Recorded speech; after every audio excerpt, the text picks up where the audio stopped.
अस्सलामुअलैकुम, कैसे हैं दोस्त? ठीक है, अल्लाह खुश रखे। आज हम बात करेंगे आज की इस वीडियो में मक्की की बिजाई और मौसमी सूरत हाल के हवाले से कि हमने मक्की किस तरह काश्त करनी है, किस तरह हमने बार बार हल चलाने से बचना है, क्योंकि कई दोस्त ज़मीन तैयार करते हैं, बारिश आ जाती है, फिर तैयार करनी पड़ती है।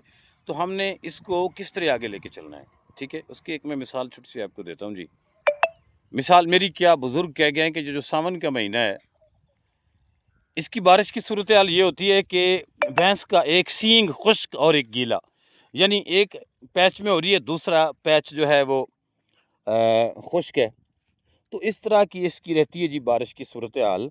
तो हमने करना क्या है कि अगर ज़मीन बत्तर आ गई है, ज़मीन तैयार आपने कर ली है, नेट ने मौसम बताया 40% 50% बारिश है, तो अगर आप हाथ से लगाते हैं, हाथ से जो चोपा लगता है, आप सब दोस्तों को पता है कि यहाँ तक पानी आया, ठीक है, उसके बाद यहाँ तक रेज आया, रेज के ऊपर लगा देते हैं, वो साथ साथ लगते रहता है चोपा। जब पानी खेल के अंदर आ जाता है तो उसके रेज से उसको सीपेज मिल जाती है पूरी। जिस खेत में खड़ा हूँ मैं, इसको ड्रिल कर दिया गया है, अभी इसको पानी लगाएंगे, ठीक है। हाथ से जो चोपा लगता है ना जी, बारिश आ भी जाए तो उसके करंट होने के चांसेस या उसकी जर्मिनेशन के कम होने के चांसेस बहुत थोड़े होते हैं। वो मोस्टली 99% निकल जाता है। हमारा जो पिछले सालों का तजुर्बा है, खुद लगा के, दोस्तों को देख के, फील्ड के अंदर देख के, कि उसकी जो जर्मिनेशन है वो हो जाती है। तो बाकी रही मशीन की बात, ये ड्रिल हुई हुई है। हाँ जी। अगर बारिश के कुछ ज़्यादा चांसेस हैं, रकबा आपका तैयार है, तो आप ड्रिल कर दें, क्योंकि बारिशों की वजह से देखें ये ज़मीन तैयार हुई है, ठीक है, नीचे ये वत्तर हालत में पड़ा है रकबा। ये मिट्टी का कलर अगर मेरा कैमरा दिखा सके, वत्तर हालत में पड़ा है। ये तो चूँकि सनलाइट की अप्रोच में आ गया, ये हिस्सा तो खुश्क हुआ पड़ा है, फिर भी आप देखें ये गीला है, ठीक है। तो इस वत्तर की वजह से सीड आपका हीट अप भी नहीं होगा, बल्कि ये फूलना शुरू कर देगा, वत्तर पकड़ेगा। अगर बारिश के चांसेस हैं तो आप ड्रिल कर दें। पिछले सालों में ड्रिल शुदा एरिया में पानी लगाया एक दोस्त ने ना, बल्कि मैंने खुद, और साथ में मेरे कज़न ने काश्त किया था, उसने पानी नहीं लगाया, बहुत ज़्यादा बारिश आ गई, मेरी जर्मिनेशन कम हुई, उसकी पूरी हो गई।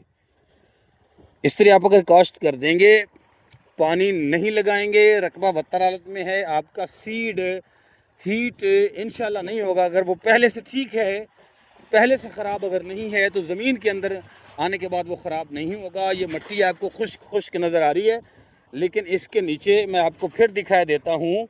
ये हालांकि ये मिट्टी बाहर से ऊपर से उठा के इसने फेंकी है, जहाँ सीड पड़ा है ना जी, सीड नीचे पड़ा है, ठीक है। इसको अगर हम खिला लेंगे थोड़ा, तो ये वत्तर कंडीशन में है, ठीक है, देख सकते हैं आप, ये वत्तर कंडीशन में है और ये ठंडी है मिट्टी, इसके अंदर सीड हीट नहीं होगा। 5-5 दिन के बाद भी लोगों ने पानी लगाया बारिशों के खौफ की वजह से, और जो ही पानी लगा दूसरे दिन सुबह सुबह मक्की बाहर निकल आई। तो इस तरह आप इस तरद्दुद से, या मौजूदा जो खौफ की सी सूरत हाल है कुछ लोगों के नज़दीक, इससे आपने खौफ ज़्यादा नहीं खाना, अल्लाह की रहमत से मायूस नहीं होना, वो मेरा रब मौका देगा। अगर हाथ से लगाएंगे तो उसके कोई इशू नहीं है, ड्रिल करेंगे क्योंकि ये थोड़ा गहरा जाता है, हाथ से थोड़ा ऊपर रह जाता है सीड, ठीक है। तो या वो हाथ से मिट्टी थोड़ा नरम रह जाती है, हाथ से मतलब है जो है बिल्कुल जर्मिनेशन के इशू बारिश के बाद ना होने के बराबर है। ड्रिल मशीन कर दें आप। अगर फोरकास्ट है कि 100% है और फोरकास्ट कि बारिश आने वाली है, तो फिर आप पानी नहीं लगाएं, पानी नहीं लगाएं। 2 दिन ठहर के, 3 दिन ठहर के भी पानी लगाएंगे तो सारे इलाके में 1-2 बारिशें हो चुकी हैं, जिसकी वजह से ज़मीन वत्तर है। नीचे वाली सतह जो है उसकी बिल्कुल गीली पड़ी है, उसमें बिल्कुल नमी है, उसकी वजह से आपका सीड जो है वो बिल्कुल डिस्टर्ब नहीं होगा। और 2-3 दिन के बाद आप पानी लगा लेना, जब मौसम आप महसूस करें, तो उससे बेहतरीन जर्मिनेशन आप ले लेंगे और वक्त के ज़्यादा से बचेंगे। साथ में ये बात करता चलूँ कि जिस तरह वक्त अब जुलाई ख़त्म हो गया, आज आखिरी दिन है जी, 31 जुलाई है। 1 अगस्त जो है, कल 1 अगस्त है, आगे चल के आपका जो वक्त है वो करीब होता जा रहा है। तो जिन दोस्तों ने आलू लगाना है, जिन दोस्तों ने तरबूज लगाना है, खरबूजा लगाना है, या कोई भी फसल अगेती लगानी है, गंदम अगेती लगानी है, रस्ट की एक बीमारी जो है उसके खौफ की वजह से बहुत लोग अगेती गंदम लगा लेते हैं ताकि उसका जो है सीड अजान आ रही है जी। फिर बात, हाँ जी, तो बात हो रही थी जिन्होंने बहुत जल्दी रकबा फारिग करना है, तो उसके लिए आप मोटिवेशन समझ लें, आप कन्वेंस कर रहा हूँ आपको, जो मर्ज़ी समझ लें, मार्केटिंग समझ लें, ये आपकी मर्ज़ी है। लेकिन मैं तो ग्राउंड रियलिटी और पिछले सालों के तजर्बात की बिना पे, जिसकी मेरे पास सैकड़ों मिसालें मौजूद हैं, उन तजर्बात की बिना पे बात कर रहा हूँ कि उसके लिए सबसे बेहतरीन वैरायटी जो है वो 3875 है। अगेती में अगर आपने रकबा खाली करना है, जिन्होंने मक्की के बाद मक्की लगानी है, उनके लिए 40-40 बेहतरीन वैरायटी है। जिन दोस्तों से भी पूछा है उन्होंने तारीफ़ ही की है। पिछले दिनों मैंने एक वीडियो अपलोड की थी, आज अजीम साहब हैं आड़ती हैं मामू कांजन के, किले वाले रोड पे उनकी औरत है, अच्छा भला ज़मींदारा भी करते हैं साथ में।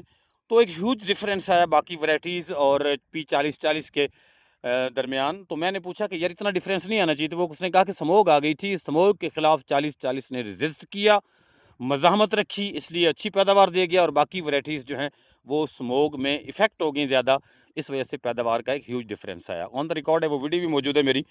तो कहने का मतलब ये है कि P3875 उस वैरायटी की मैं बात कर रहा हूँ जिसके बारे में मैं कह रहा हूँ कि आप अगेती काश्त कर सकते हैं। लॉजिंग फ्री वैरायटी है, गिरती नहीं है। पिछले सालों में जब तेज़ हवाएं आती रहीं, ज़मीन के साथ पौधा लगता रहा, इतना झूलता रहा, लेकिन टूटा नहीं है अल्हम्दुलिल्लाह। फिर पोलिनेशन के उससे कोई गर्मी शर्मी ज़्यादा भी हो जाए, अगस्त सितंबर अक्टूबर के अंदर जाके सम टाइम टेम्परेचर ऊपर बढ़ जाता है, तो पोलिनेशन के इश्यूज़ नहीं है। फिर आप उससे बहुत अर्ली कॉट के आलू, तरबूज, खरबूजा और अगेती गंदम, रस्ट के खौफ की वजह से लोग अगेती गंदम भी लगाते हैं। पिछले साल तो नहीं आया, अल्लाह करे कभी आए ही नहीं, दुआ है। लेकिन अगर वो इन्वायरमेंट बन जाए, मार्च के एंड में 30 डिग्री से नीचे आ जाए टेम्परेचर, तो रस्ट अपीयर होना शुरू हो जाता है। तो इस खौफ से भी कुछ लोग अगेती गंदम भी लगा लेते हैं। तो जिन दोस्तों ने अर्ली रकबा फारिग करना है उनके लिए P3875 आप इसकी तहकीक कर लेना, मेरी बात की one of the best selection रहेगी। थैंक यू वेरी मच जी। आप मेरा नंबर आप दोस्तों के पास है।